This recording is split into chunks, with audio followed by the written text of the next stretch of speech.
Got time for one or two more, I think. Stephen says, I heard the story about how Jerry Jarrett split away from Nick Gulas and formed CWA in 1977, and then Nick Gulas closed up shop about 3 or 4 years later. I was just curious what happened with Nick during those years. Did he realise the mistakes he made not giving Jerry Jarrett more control? I believe Jerry was paying him for what he thought was part ownership of the territory, which turned out to be not the case. And if Jerry ever spoke to Nick in later years. So sort of the wilderness years, I guess, for Nick after the split. To catch the people up that don't know what we're talking about, Tennessee was a territory at one time. It was owned exclusively by Nick Gulas. Nick Gulas, and he's the father of the worst wrestler I've ever seen too. George Gulas was his son, and that's why George got into the business and actually killed his father's business because he was so bad. But Jerry Jarrett, his mother worked in the office with Nick. And that's how he broke into the business. And he must be a hell of a salesman because he would go to Memphis every week and he would sell programs. And this was when Jerry Jarrett was about, I guess, 16, 17 years old. And he did well. And his mama, she also ran shows too. And I think he went to his mother and said he would like to see if he could take over Memphis and Louisville and Evansville. And I think somehow they got him an audience with Nick, and Nick came in, and that's who he started. He started booking Memphis, and Memphis took off. That's when he started pushing Lawler, and Lawler took off. And finally, it got to the point where Lawler and Jarrett were saying, damn, he's making all the money, and we're doing all the work. So they actually, this cold turkey, and this took a while now, went, they pulled apart from him. So now, and they got their own TV in every one of these towns, and they started running against Nick. And it didn't take long. It took about, I would say, 2 years maybe less, that Nick was losing money and he had to close up. So Jerry Jarrett, and I don't think they paid Nick that much when they pulled apart. They just pulled apart. I don't think they paid him anything because there was nothing to pay him for. Because if Nick was running across town at another station, if I paid somebody, I want them to get out of town. Nick never got out of town till he was chased out of town. But so that made Jerry Jarrett a wealthy man because he was making some years there $3 million a year. And back in the 80s, that was a lot of money. That's equal to 12, 15 million now. So, and that's how it worked out. I don't know. I've heard of it before vaguely. I couldn't really add anything more to it. But did Jerry Jarrett think he was paying for points in the company at one point, and then Nick just said, absolutely not? I've read that. They had a deal, and Nick, which is not hard to believe, reneged on the deal. And since he, screw me once, shame on me, screw me twice, or whatever. What's that saying? Shame on you. Shame on somebody. Yeah. Shame on somebody. Yeah. But anyway, yeah, I figured Jerry Jarrett got screwed, and Jarrett had pushed Lawler so much that what he needed was just a big name to go with him. And they started out. I was with them when they started out. I quit Nick too. I was working for Nick, and we were said, go give you notice. Don't just walk out on him, because now that's a legal point he could have. And this was years and years ago. And then Jarrett started running his towns with his different booking philosophy, and it worked. Now he could take it to the TV shows. And put it on there, and Nick couldn't hang with him. Of course, Jerry Jarrett got more of the talent because the guys like Jerry Jarrett more than they like Nick Gulas. So he got the bulk of the talent, and the rest is history. I'm trying to think who stayed with Nick. Tojo stayed. Tojo stayed. And Fargo? And Fargo. But see, you can only use those. You can only use Fargo back in those days. He wasn't every day. You could only use Fargo once every 3 or 4 months because, of course, he was older then. He didn't want to do it. See, Jackie Fargo was a big time bookie. That's where he made his money. He would, it was a football season, big season, and he'd lay it down and rake it in. And basketball and baseball, but mostly football. And he actually got rich just being a street time book, a street side bookie.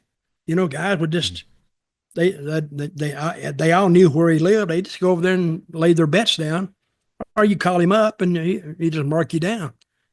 You just had to be sure if you lost just to pay him, or you wouldn't bet anymore.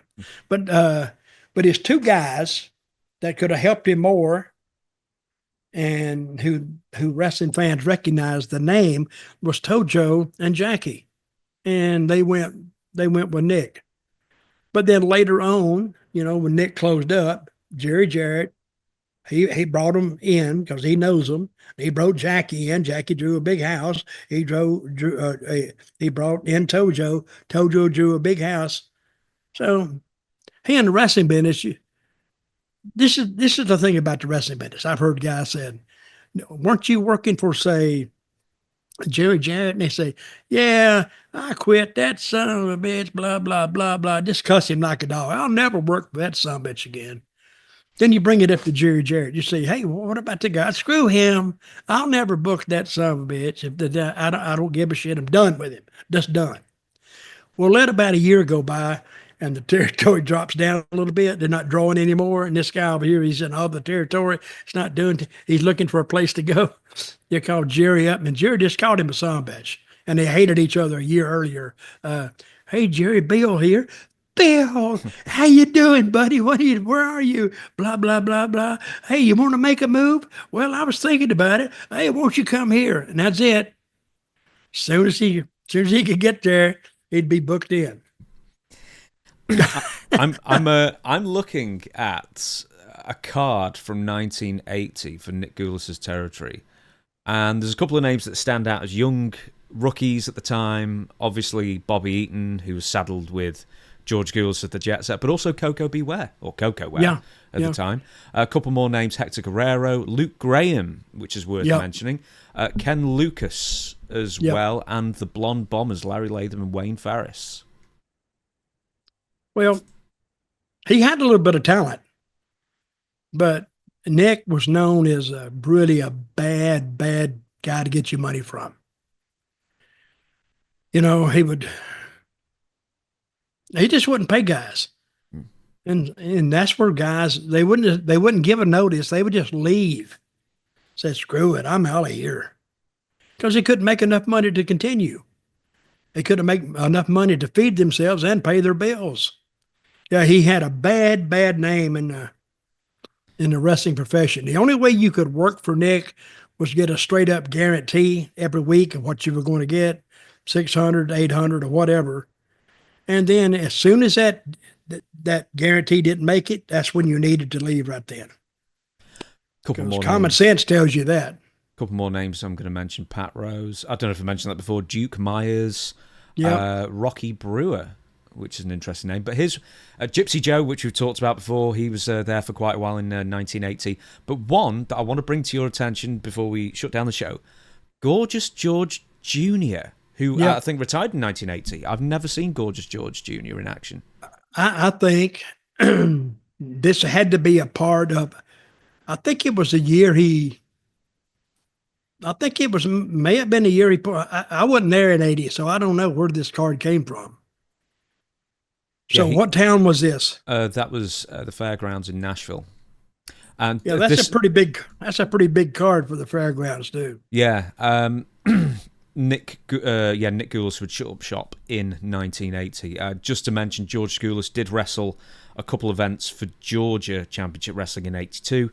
I've seen a video, or we saw a video of him in about 2000. He was awful, just as awful as he was in his prime, quote unquote. But then also, I've got to tell you this, George Gulas apparently got back into the ring, and we need to find the video, in 2023. I think I've seen it. No. Have you? I think. I'll look for it. Right, okay, right, we need to find it then. So So 2023 SWF. do you think he's misnamed when I call him the worst wrestler I've ever seen? No, no, He's horrible. no, he was absolutely awful. I mean, He pushed wrote me easily. he wrote me an email. He said, "I don't appreciate you calling me the worst wrestler in the business," and blah blah blah blah. Well, be blah, better then. Be better than the worst wrestler Yeah. in the business if you don't want to be called that. You were dog shit. Dog shit. And there's an interview out there where he's whining and crying about you and Jim Cornette, calling him, worst wrestler. Well, they only called me the worst wrestler because I was the promoter's son. It's like, and Bret Hart's a promoter's son. He was great. Various Von Erichs were promoter sons. They were great. There are various promoter sons and daughters who were wonderful. You are the worst. I'm gonna give the wrestling schools a hint here. Get a tape or a video of George Gulas and play it every time you open that training session up. Try not to at least be better than him, at least, and I'll consider your training a success if you just get better than this guy here. He was horrible.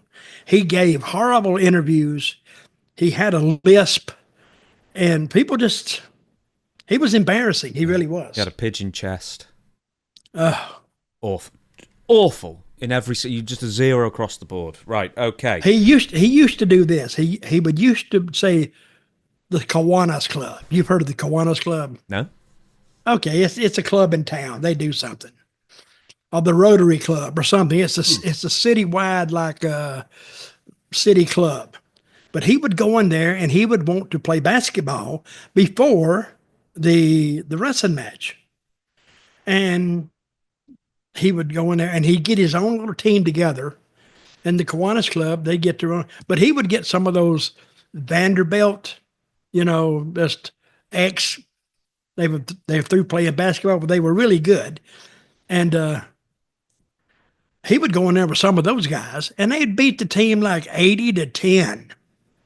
And he'd laugh about it. Well, they remembered it. So one time, this team got together, this little town. They want to play him again. They got some college players too, and they went in there and they beat George's team. He got so mad, he pitched a hissy fit and said, "We're not even wrestling here tonight." They just took the ring up, loaded it back up, and left. They didn't even have the matches. So they didn't get to see George Gulas wrestle. He probably did him a favor. Oh, no kidding. Lord Almighty.